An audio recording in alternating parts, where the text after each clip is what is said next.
Et yo yo les frérots, vous connaissez déjà, c'est votre gars Footix parisien, premier sur les news du Paris Saint-Germain. Aujourd'hui, on se retrouve avec un article de notre très cher Canal Supporter qui traite de la première partie de saison assez difficile des joueurs du Paris Saint-Germain qui ont été prêtés.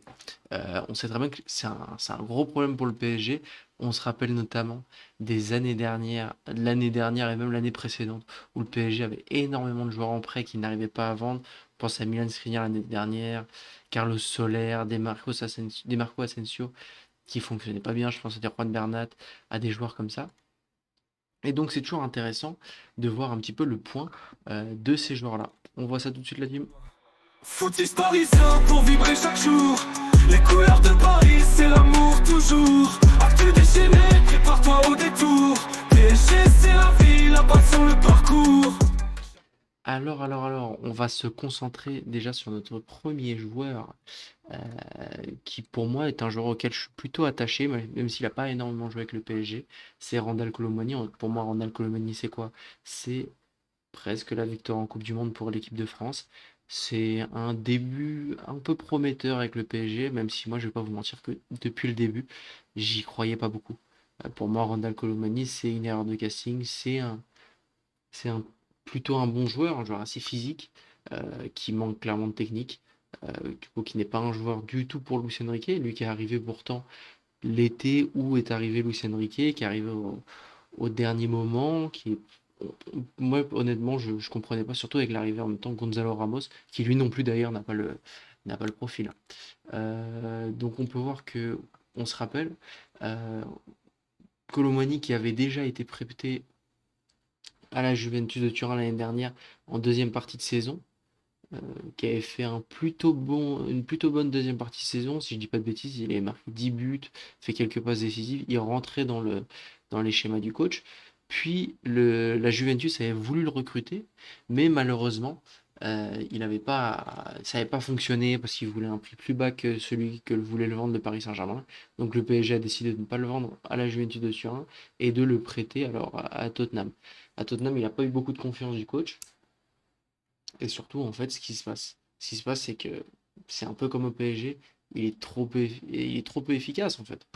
Je veux dire, un joueur en première ligue qui commence 9 matchs, qui fait 12 matchs en tout, donc qui est présent sur 12 matchs et qui marque 0 but quand tu es attaquant numéro 9 en première ligue, c'est pas possible. Surtout pour une équipe comme Tottenham, on sait, c'est une équipe qui est partie du Big Six, c'est une équipe qui veut aller chercher ce haut de classement. Tottenham qui fait un mauvais début de saison, faut dire la vérité. Ils sont 12e de première ligue, ça va pas du tout. Après, première ligue, on sait que c'est tout est serré, ils sont à 3 points, pardon, ils sont à 4 points de la sixième place, cinquième place. Donc tout peut encore se jouer, il peut encore faire une très très bonne saison. Notamment que j'ai entendu dire il est un petit peu en confiance, enfin, il a encore la confiance du coach. Nous, on a surtout un gros souvenir au PSG, parce qu'en fait, les deux seuls buts qu'il a marqués cette saison avec Tottenham, c'est contre le PSG. Il a fait aussi deux passes D, il en a fait une contre le PSG, il a fait un énorme match contre le PSG. Mais c'est tout en fait. L'autre passe D qu'il a fait, c'est encore en Ligue des Champions dans un match où il y a 4-0, donc très clairement, bon, c'est pas une performance hyper intéressante. C'est un début de saison un peu compliqué pour lui. Franchement, moi, je vous le dis honnêtement, pour moi, Colomani, c'est une erreur de casting. Après, à Tottenham, ça peut être un joueur qui peut être intéressant pour Tottenham. Je veux dire, pour des clubs de ce niveau-là. Des clubs qui ne jouent pas la victoire en Ligue des Champions. Pour des, moi, je le verrais bien, par exemple, dans des clubs comme Dortmund, comme l'Atlético Madrid. Des clubs qui, voilà, sont un petit peu, je dirais, troisième. Voilà. Il y a les top clubs comme le PSG, comme le Manchester City, comme le Real, comme le Barça qui eux visent à gagner avec des champions. Il y a les clubs un peu surprenants s'ils gagnaient avec des champions comme l'année dernière par exemple l'Inter, on les voyait pas venir là, mais on sait qu'au début de l'année, on sait que ça peut se jouer sur un petit détail. Mais voilà, je pense que Colomani c'est plutôt un club de troisième catégorie où honnêtement l'Atlético on sait qu'ils gagneront pas avec des champions, Dortmund on sait qu'ils gagneront pas avec des champions. C'est plutôt ce type de club je pense. Et je pense que ça pourrait être un, plutôt un joueur star de ce club-là, donc je pense qu'il pourrait faire quelque chose de pas mal. Ensuite, notre deuxième prêté, c'est Gabriel Moscardo, qu'on n'a jamais vu sous les couleurs du PSG. Gabriel Monserrato, il avait été prêté euh, par les Corinthians, je crois, si je dis pas de bêtises, au Brésil, du Brésil, qui était vu comme un jeune espoir, un peu comme Beraldo au même moment, en fait, qu'ils avaient recruté presque au même moment, si je dis pas de bêtises, au même moment même.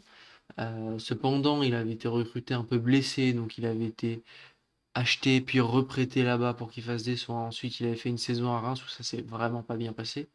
Euh, Saison à Reims où il a très peu joué, 10 matchs, un but. Maintenant, c'est un peu pauvre. Nous, en tant que Parisiens, la seule fois où on l'a vraiment vu, c'est en finale de Coupe de France, où il avait joué 45 minutes. Ça, c'était bon. Ils avaient perdu 3-0, mais en même temps, PSG Reims, Reims qui est parti en Ligue 2 cette année-là, c'est pas foufou. Après, là, cette année, même s'il n'est pas titulaire, il rentre quand même beaucoup à Braga, ce qui est pas mal, mais c'est pas quelqu'un qui est titulaire à Braga. Donc très clairement, quelqu'un qui n'est pas titulaire à Braga et qui n'arrive même pas à trouver sa place à Braga, je pense pas qu'il fera quelque chose au PSG.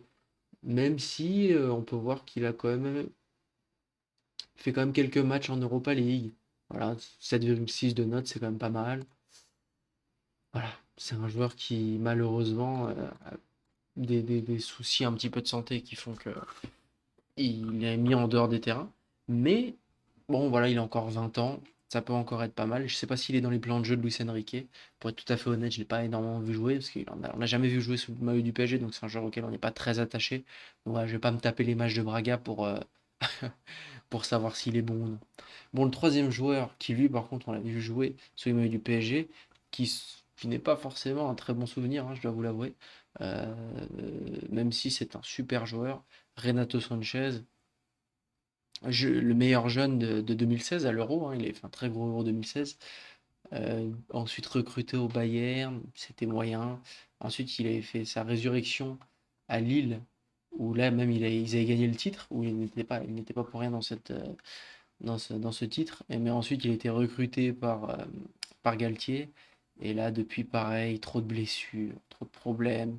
Honnêtement, c'est le genre de joueur où on se demande si c'est encore des joueurs de foot. Pour être tout à fait honnête, quand tu vois son nombre de matchs joués, sa valeur marchande actuelle, il a 28 ans, c'est terrible. C'est un joueur qui était de classe mondiale, qui a été recruté par le PSG, qui a été recruté par le Bayern. Franchement, c'est terrible. Là, de devoir faire des bouts de match au Panathinaikos, club qui est, excusez-moi, mais qui est mi-tableau de Grèce. Enfin, c'est horrible. C'est horrible de voir ça. Euh, je pense que c'est un joueur qui va. Voilà, je les vois un peu comme Anthony Martial, quoi, qui feront plus jamais rien dans le football, honnêtement, enfin, ça fait 3 saisons qu'il joue plus au football, Renato Sanchez. Là, cette saison-là, la première saison avec le PSG, c'était moyen, il jouait la moitié des matchs. Puis en plus, c'était une saison où c'était un peu catastrophique pour le PSG avec Galtier, ça allait vraiment pas. Ensuite, il a été prêté à la Roma, des problèmes encore de santé. Enfin, quand je dis des problèmes de santé, c'est des problèmes physiques. Problèmes physiques. Il joue que 12 matchs, l'année dernière 21. Je suis presque sûr qu'il n'est pas titulaire sur beaucoup de matchs. Au Panathinaikos, pareil, il fait des bouts de match. Honnêtement, c'est un joueur qui sera vendu, bradé l'année prochaine. Je pense qu'il avait été acheté pour 40, entre 40 et 50 millions d'euros. Il va, même pas, il va repartir libre. Voilà, son contrat il se termine dans un an. Essayer de le vendre, mais à qui est-ce que tu veux vendre un joueur qui ne joue pas? Moi, je pense que personne ne va vouloir le recruter, malheureusement. Ensuite, on a Yoram Zagué, que moi, personnellement, c'est un joueur que j'ai bien aimé, les gars, au PSG. C'était pas mal, mais on se souvient que l'année dernière, ça s'était mal fini avec Luis Enrique, parce qu'il n'avait pas eu un comportement top. Donc là, il a été prêté au Danemark. Bon, je vais pas vous dire le nom du club, parce que Copenhague, je sais pas, je connais pas l'accent, hein. Je connais pas l'accent danois. Mais voilà, et pareil, on est sur un joueur qui n'est pas titulaire au Danemark. C'est pas top, les gars. Je sais pas, ils sont combien du classement. Je pense que c'est premier du classement. Euh, Parce que je sais que les années précédentes, même pas. Ah ouais, même pas. Ouais, les années précédentes, ils étaient premiers du classement. Donc ça, c'est aussi un indicateur. Ne pas être titulaire dans un club qui va pas très bien, c'est souvent que c'est pas dingue. Donc honnêtement, c'est un joueur pareil, je pense que il n'a pas l'aval de Luis Enrique. Là, Luis Enrique, en plus, c'est un joueur qui peut le regretter parce que franchement, Luis Enrique, il a donné beaucoup de chance à des jeunes. Il était défenseur gauche. En plus, c'est un poste où le PSG pourrait avoir besoin, pour avoir envie de faire tourner, parce qu'on sait que Nuno Mendes, parfois c'est un peu fragile et puis il joue beaucoup. Euh, le coach n'a pas énormément foi en Lucas Hernandez, donc voilà.